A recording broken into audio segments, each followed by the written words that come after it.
With patch 1.3 came the All as One event, which caused a surge in people playing Mahjong games, as it's the joyful activity that gives the most fortune points. So, in the festive spirit of Chinese New Year, I thought I'd give you guys something different and teach you all how to master the game of Mahjong. While Mahjong is probably the most popular pastime in China, many global players are at a disadvantage as they have never really been exposed to the game and are having a rough time during this event, losing all their hard-earned chips. So today, I'm going to give you guys a full tutorial on how it works, as well as some common strategy, so you can be fully prepared heading into each game and dominate the table. Since I'm going to start with the basics, if you already know the rules and just want to see some strategy, feel free to skip ahead. All the sections will be timestamped. For those of you that don't know, there are many versions of Mahjong with vastly different rule sets. The version being played in Where Winds Meet is a version of Sichuan Mahjong, which in my honest opinion is one of the simpler versions, which also happens to be the most fun version for new players, since you play until all but one player has made a winning hand. In Chinese, this rule roughly translates to fight until the end, and it allows for players to try and make bigger hands because they don't have to worry about the game ending too soon. Alright, with a quick intro out of the way, let's start with the basic rules. There are 3 suits in Mahjong: Bamboo, also known as Tiao in Chinese, Dot or Tong in Chinese, and 10,000, also known as Wan in Chinese. Each suit consists of tiles from 1 to 9, with 4 tiles of each number, adding up to a total of 108 tiles. After initially drawing 13 tiles each, 4 players take turns to draw and discard a tile in counterclockwise rotation, starting from the dealer chosen by the initial dice roll until either all 108 tiles have been drawn or if 3 out of 4 players have made a hand. Another rule to be aware of is that at the start of each game, you must pick a suit to discard, and once you pick it, your hand cannot contain any tile from that suit for the rest of the game. You can see a player's chosen discard suit next to their name. When a winning hand is made, the amount you win is calculated using the base amount of 10, 50, 200, or 1000 times the multiplier of your hand, also known as fan. For example, a standard win is 1 fan, so if you are playing a base 50 game, you will simply win 50 chips. You do win more when it's a self-drawn hand, but more on that later. Now that we have the basics down, what is the aim of the game and how do we win? A winning hand consists of 4 sets of trips or 3 tile straights along with a pair. Aside from simply drawing the tiles you need, there are also 3 other types of actions you can take. Let's go through them real quick. Pong is when you have a pair in your hand and an opponent plays that tile. You can declare Pong to make trips with that tile. After a Pong, you must discard a tile from your hand and action resumes with the player to your right.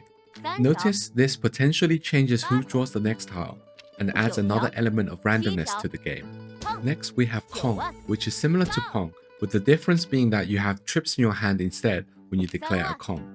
Note that after declaring a Kong, you also draw a tile before discarding one. The importance of this will be made clear in the next section. You can declare Kong in one of 3 ways, each netting you a different amount of winning. When you have 3 of the same tiles in your hand, and you draw the 4th tile, you win 2 fan from each player still in the game. If the tile is instead played by another player, you only win 2 fan from that player. If you have already declared Pong for the trips, and you draw the 4th tile, you win 1 fan from each player still in the game. Hu is a special action you can only use when your hand is 1 away from making a winning hand. You can declare Hu when you either draw the winning tile yourself or if another player plays the tile that you need. While you usually cannot make straights with tiles played by other players, when declaring Hu it is allowed. While on the subject of Hu, let me quickly go over the differences between a self-drawn win and a standard Hu. In a nutshell, self-drawn wins are vastly better. Not only do you win from every active player on the table, potentially 3x in your winnings, you also gain a 2x multiplier, like I mentioned earlier. So if you have a 4 fan hand, it becomes 8 fan, 8 fan becomes 16 fan, and so on. On the other hand, if your winning tile was played by an opponent when you declare Hu, you only win the fan amount for your hand from that specific player. There's one final hidden mechanic which I often see new players trip up on. When all the tiles have been drawn, but there are still 2 or more players that have not declared a winning hand, if any player is more than 1 tile away from a winning hand, they are required to pay the other players who are 1 away from a winning hand and the amount paid is the maximum multiplier those players can possibly make with their hand. With this rule in mind, even if you don't make a winning hand, try to be at least one away by the time the game ends to avoid potentially paying out for you. Okay, so now you know the basics of the game and how to play. Let's go over the winning combination. For this part, I'm going to refer to the in-game tooltip. Let's go over them one by one. A standard win is, as the name suggests, any combinations of trips and straights with a pair. For plucking the moon from the sea, even though it says it's a 2x multiplier, but when you draw the last tile from the wall, it also counts as a self-draw win, so it's actually a 4x multiplier. Terminal freehand is when your hand does not contain any 1s or 9s. Robbing a Kong is when you declare Hu when another player tries to declare Kong. All pawns is when you only have trips in your hand, no straights. You get the root multiplier if you have at least made one Kong. The added glory to a Kong is probably one of my favorite. Remember I mentioned earlier that you draw an additional tile when you make a Kong. If that tile gives you the win, you get a 2x multiplier for the root, a 2x multiplier for a self-draw win, and a 2x multiplier for added glory to a Kong. So this means even if you only have a standard win, it becomes an 8-fan hand, and if you have an all pawns hand, it becomes a 16-fan hand. Now 7 pairs is a bit of a special one. For 7 pairs, dragon pairs, double dragon pairs, pairs with eyes, and triple dragon pairs, you cannot declare a Kong or pawn at any point of the game. Pure suit is an easy one. Simply have a winning hand consisting of just one suit. Single weight is when you have declared 4 pawns or Kongs and have 1 tile in your hand left. So essentially you're waiting for that single tile. The terminal hand is the opposite of terminal freehand. You must construct a winning hand where every trips or straight contains a 1 or a 9. A pairs with eyes pawn hand is an all pawn hand which only contains 2 5s and 8s. Heavenly hand and earthly hand are both purely luck based. Heavenly hand is when you're dealt a winning hand at the start of the game. An earthly hand is when you win by drawing your first tile. The last 3 types of hands are almost impossible to make. The double dragon pairs with eyes and triple dragon pairs with eyes are basically the same as double and triple dragon pairs, but you can only use the tiles 2, 5 and 8. And the 18 R-hats is basically having 4 Kongs with a pair. Okay, so now that we know the basic rules and also the winning combinations, let's take a look at some of the games I played recently, and I'll try to share with you guys my thought process throughout the games. At the start of each game, I'm gonna first take a look at the hand I'm dealt with before deciding on what to go for. Since I only have 3 bamboo tiles, picking bamboo here was an easy choice.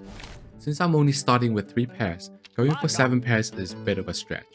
So the game plan here is to get rid of my bamboo tiles first and see what tiles I draw.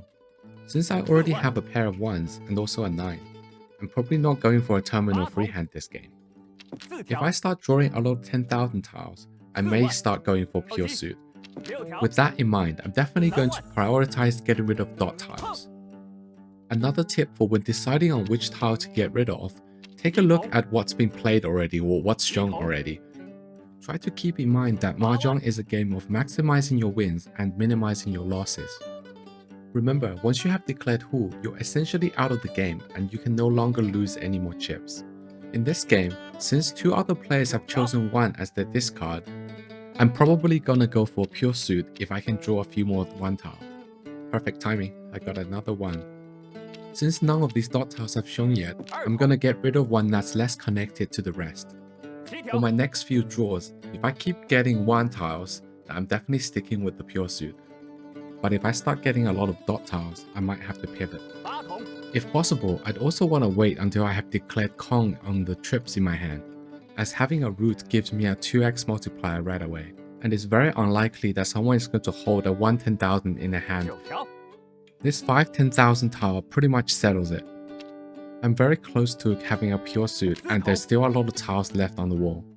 Another thing to note is that even though 2 players have declared 1 as their discard tile, they have actually only discarded 6 1 tiles in total, which means a lot of the 1 tiles are still on the wall. But this 7 1 tile came at the perfect time.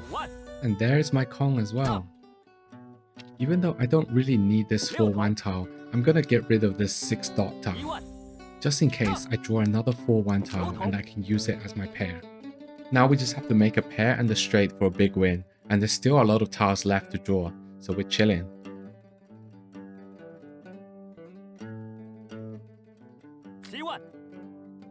So there's only one 7-1 left. But that's okay for us. What we want is to get a 4-1 or a 9-1 for a pair, and then we can make it straight with a 5 or an 8. At this point, our game plan is pretty set in stone, and it's quite hard for us to pivot now, so we're really just playing the waiting game.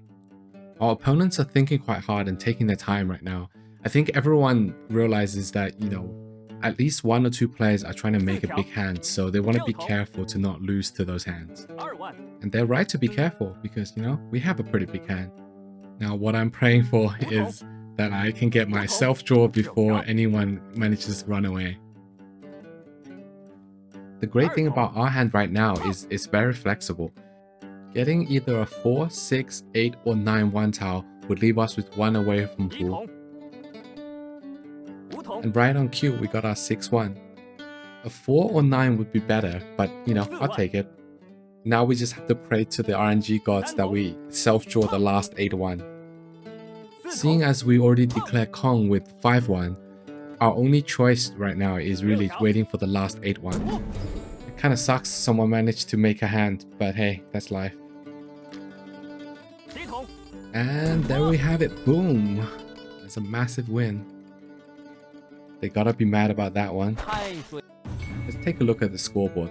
So I got a pure suit, which was 4x, and then the 2 Kongs take me to 16x, and lastly the self-draw makes that 32x. And the self-draw also meant that I won from 2 players instead of just 1, doubling my winnings. So the moral of the story is that, when you can, definitely try and wait for self-draws. Alright, I hope you guys have found this guide helpful. If you'd like to see more content like this, please give this video a thumbs up so I'll know.